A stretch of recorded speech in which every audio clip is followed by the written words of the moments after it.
Good morning and praise the Lord to all my brothers and sisters in the most holy and precious, mighty living name of Jesus Christ.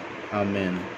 सुबह के सलाम मेरे सभी प्रिय भाइयों को, बहनों को, बड़ों को, बुज़ुर्गों को और जो भी जन इस वीडियो को सुने, जब भी जहाँ भी सुने, वो बहुतायत से आशीषित पाए। In the name of Jesus Christ, आमीन।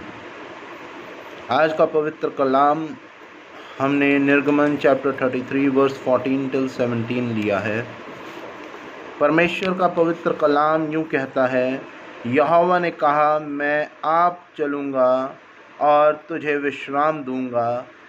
उसने उससे कहा, यदि तू आप चले तो हमें यह से आगे ना, यदि तू आप ना चले तो हमें यहाँ से आगे ना ले जा।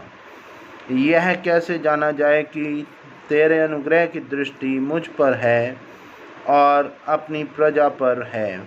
क्या इससे नहीं कि तू हमारे संग संग चले, जिससे मैं और तेरी प्रजा के लोग पृथ्वी भर के सब लोगों से अलग ठहरें? यहोवा ने मूसा से कहा, मैं यह काम भी जिसकी चर्चा तूने की है करूँगा, क्योंकि मेरे अनुग्रह की दृष्टि तुझ पर है और तेरा नाम मेरे चित्त में बसा है। यह परमेश्वर का पवित्र कलाम है।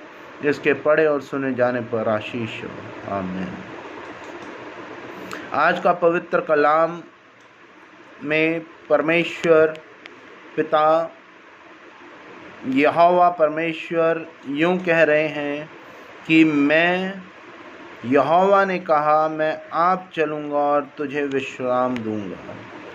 यहोवा पिता परमेश्वर अपनी प्रजा से कह रहे हैं कि मैं आप तेरे संग संग चलूँगा और तुझे विश्राम दूँगा। जिस समय कोई भी जन, विश्वासी जन या मसीह भाई बंधु किसी भी दुविधा में पड़ते हैं तो वो सबसे पहले यूँ कहते हैं, हे परमेश्वर, हमें इस प्रॉब्लम से निकाल दे। लेकिन हम लोग जो परमेश्वर के पवित्र वायदे हैं, परमेश्वर ने पवित्र कलाम में हमारे साथ किए हैं, हम उन वायदों को भूल जाते हैं। इसलिए परमेश्वर के जो अगुवे हैं, जितने पास्टर्स हैं, सीनियर मेंबर्स हैं चर्च के या कलीसिया के या जितने भी बाइबल कॉलेजेस हैं, वह सब परमेश्वर के पवित्र कलाम को बार बार हर एक मसीह भाई को यह याद दिलाने के लिए पढ़ते हैं कि परमेश्वर के वायदे हमारे साथ हैं। दैट डजंट मैटर कि आप किस समय, कहाँ और किस दुविधा में पड़ते हैं, क्योंकि जब इस संसार में, ये वर्ल्डली लाइफ है, जब परमेश्वर पुत्र के रूप में, यीशु मसीह के रूप में इस दुनिया में आए, तब उन्होंने बहुत कष्ट उठाए।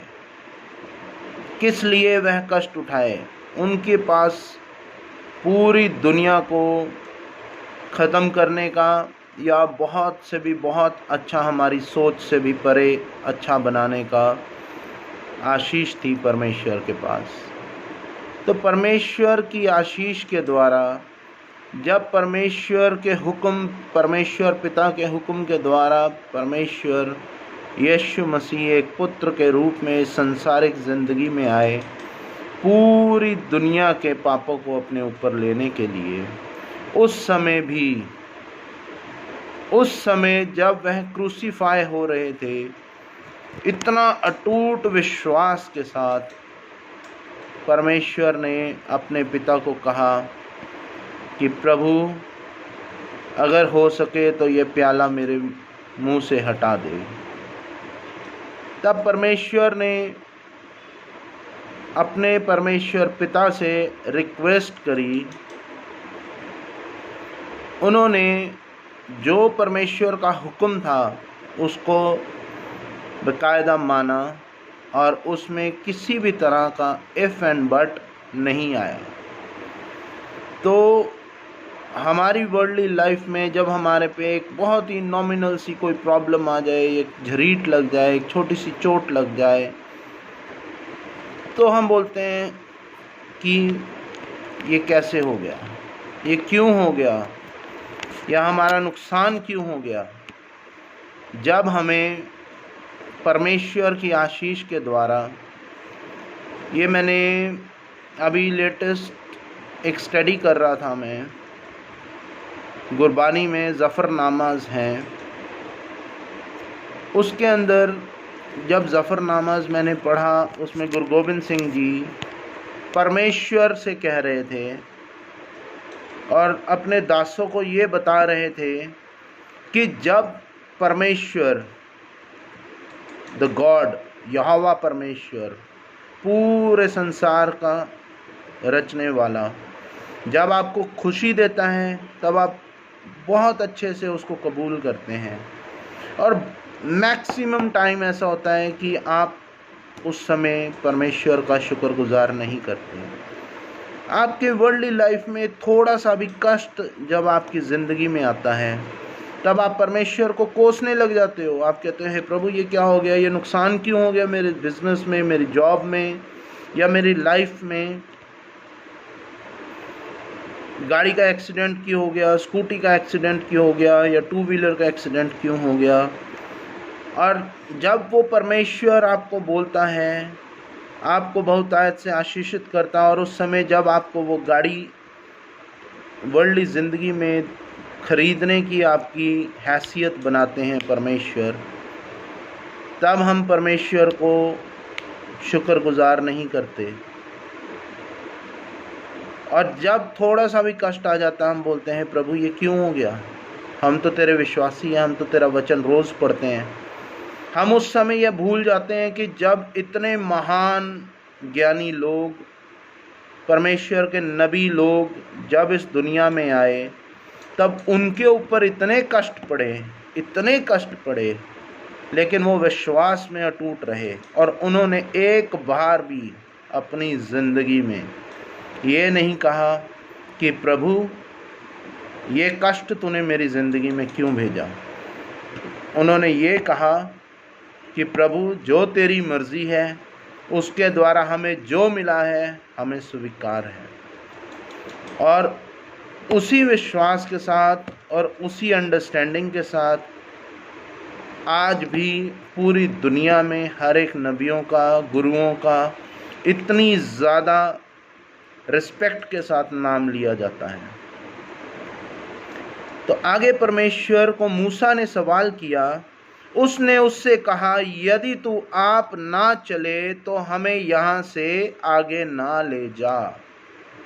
मूसा कहता है कि हे प्रभु, यदि तू आप मेरे साथ ना चले तो मुझे इस जगह से आगे ना ले जा। क्यों मूसा ने यह बात कही? मूसा ने यह बात इसलिए कही क्योंकि परमेश्वर ने उस समय मूसा को उन सब का अगवा बनाया, सीनियर मोस्ट किया, कि मूसा के जो परमेश्वर के हुक्म हैं वो मूसा के द्वारा परमेश्वर की कलीसिया तक पहुँचे, और हर जन परमेश्वर की मर्ज़ी मूसा के द्वारा जो उनको हुक्म हो उसको माने। सॉरी। तब परमेश्वर ने कहा, उस समय मूसा ने ये बात इसलिए कही क्योंकि मूसा जानता था कि मूसा के पास इतनी सामर्थ और इतना ज्ञान नहीं है कि वो परमेश्वर की इतनी बड़ी प्रजा की भीड़ को अपनी कमांड दे सके। आगे परमेश्वर का कलाम यूँ कहता है, यह कैसे जाना जाए कि तेरे अनुग्रह की दृष्टि मुझ पर है और अपनी प्रजा पर है। यहाँ पे भी सवाल करता है परमेश्वर, और आज भी मसीह जन यही सवाल करते हैं, क्या इससे नहीं कि तू हमारे संग संग चले, जिससे मैं और तेरी प्रजा के लोग पृथ्वी भर के सब लोगों में अलग ठहरें। परमेश्वर के लोग, जो मसीह लोग हैं, वो पूरी पृथ्वी पे अलग क्यों ठहरते हैं? अलग इसलिए ठहरते हैं वो दुनियावी लोगों से क्योंकि परमेश्वर के पवित्र कलाम ने हमें कहा कि हलीम रहो, किसी पे गुस्सा मत करो, किसी पे हाथ मत उठाओ। यही सारी टीचिंग्स जो महात्मा गांधी जी ने आगे दी है। लोग कहते हैं कि महात्मा गांधी जी ने कहा है बुरा मत बोलो, बुरा मत देखो, बुरा मत सुनो। ये सारा पवित्र कलाम से ही तो लिया गया है। और अन्य लोग, मैं किसी भी डिनोमिनेशन का नाम नहीं लेना चाहूँगा, अन्य लोग कह देते हैं कि आपकी बाइबल तो सिर्फ 2000 साल पुरानी है, और आप कैसे कह सकते हो कि सबसे पहले क्रिश्चियनिटी आई और आपका परमेश्वर ही पूरे संसार का करता धरता है या रचने वाला है। वो ज्ञान से अभी परे हैं, या वो समझना नहीं चाहते, या वो जानना नहीं चाहते। एक जैसे घोड़ा होता है, रेस में दौड़ता होता है ना, उनके सामने एक चीज़ रख दी जाती है और साइडों से उसकी आंखें कवर कर दी जाती है। उसको बोलते कि तूने सीधा दौड़ना है, ना इधर देखना है ना उधर देखना है। उसी तरह का हाल उन लोगों का भी है। प्रभु माफ़ करें, अगर मैं किसी का दिल दुखा रहा हूँ इस बात की वजह से, तो प्रभु माफ़ करे, and I am very sorry for that. But सत्य यही है कि परमेश्वर का कलाम ही सच्चा है, और पूरी दुनिया ने परमेश्वर के कलाम से बहुत कुछ सीखा है और आज भी सीखती आ रही है। आगे परमेश्वर का कलाम यूँ कहता है, यहोवा ने मूसा से कहा, मैं यह करता भी जिसकी चर्चा तूने की है करूँगा, यह भी करूँगा जिसकी चर्चा तूने करी है। मूसा को परमेश्वर यहोवा कह रहे हैं, क्योंकि मेरे अनुग्रह की दृष्टि तुझ पर है और तेरा नाम मेरी चित्त पर बसा है। कितनी बड़ी बात! परमेश्वर ने मूसा से कहा और बाकी अपनी अन्य प्रजा से भी कहा कि तुम्हारा नाम मेरे चित्त पे बसा है। हम पापी लोग जो संसारिक जीवन के लिए बहुत कुछ अच्छा बुरा भला बहुत कुछ कहते हैं, फिर भी परमेश्वर का पवित्र कलाम कहता है कि अपने गुनाहों से माफ़ी मांगो, तौबा करो और लौट आओ, मैं तुम्हें क्षमा करूंगा और तुम्हारा नाम मेरी चित्त पे लिखा है। और परमेश्वर हमसे इतना प्यार करते हैं कि परमेश्वर ने हम लोगों का नाम, हर एक विश्वासी जन का नाम, हर उस जन का जिसका दिल साफ़ है, किसी के लिए बुरा नहीं सोचता, बुरा नहीं करते, उनका नाम परमेश्वर ने अपने चित्त पे लिखा है। और परमेश्वर हमें बार बार अपने पवित्र कलाम के द्वारा बुला रहा है, और हमें हमारी कॉलिंग को ज़रूर समझना चाहिए। यह आज का पवित्र कलाम है, इसके पढ़े और सुने जाने पर आशीष हो। आमीन। आइए हम दुआ करेंगे। परमपिता परमेश्वर, यहोवा राफा, यहोवा यरोम, Jehovah Shalom, Jehovah Jireh, Jehovah Elohim, God the Son, God the Holy Spirit, तहे दिल से आपका शुक्रगुजार करते हैं। प्रभु जी, आपने समझ और ज्ञान की पवित्र आत्मा जी की मौजूदगी के द्वारा इस योग्य किया है कि ये वीडियो रिकॉर्ड कर पा रहे हैं प्रभु जी, और अन्य वीडियोस भी प्रभु जी। और जो भी प्रभु जी आप बुलवाना चाहते हैं पवित्र आत्मा जी की मौजूदगी के द्वारा, वो समझ आप हमें देते हैं, बोलने की सामर्थ्य देते हैं प्रभु जी। हर वो विश्वासी जन प्रभु जी, हर एक मसीह लोग या गैर मसीह भी प्रभु जी, जल्द से जल्द आपके पवित्र कलाम को समझने पाएँ, सुनने पाएँ और उस पर विश्वास करने योग्य बन सकें प्रभु जी, ताकि वह प्रभु जी उन खोई हुई भेड़ों को आपके अगुवे खोज के आपके पवित्र घर में वापस ले आएँ प्रभु जी। और हर वो जन प्रभु जी, अगर किसी के भी घर परिवार में, कारोबार में, जॉब्स में दुख तकलीफ़ है या कोई बीमार है प्रभु जी, उन सब को चंगा कीजिएगा और दुख तकलीफ़ दूर कीजिएगा यीशु मसीह के नाम से।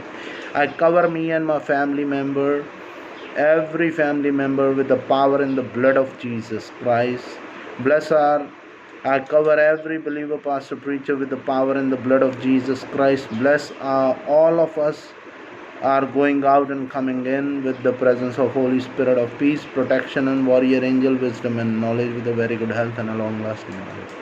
I ask this prayer in the mighty, mighty, mighty living name of Jesus Christ, who lives and reigns, one God, now and forevermore. Amen and amen. है हमारे बाप तू जो आसमान पर है, तेरा नाम पाक माना जाए, तेरी बादशाहत आए, तेरी मर्जी जैसे आसमान पे पूरी होती ज़मीन पर भी हो। हमारे रोज़ की रोटी आज हमें दे, हमारे कसूरों को मुआफ़ करके हम भी अपने कसूरवारों को मुआफ़ करते हैं।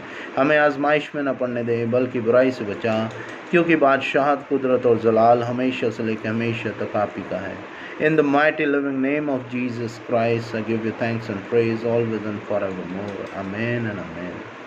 The grace of God, love of Jesus Christ, fellowship of the Holy Spirit be with you all and also with me and my family member. In the name of the God, the Father, God, the Son, God, the Holy Spirit. Amen. Myself, Robin Richard, Shalom and goodbye. God bless you. Amen.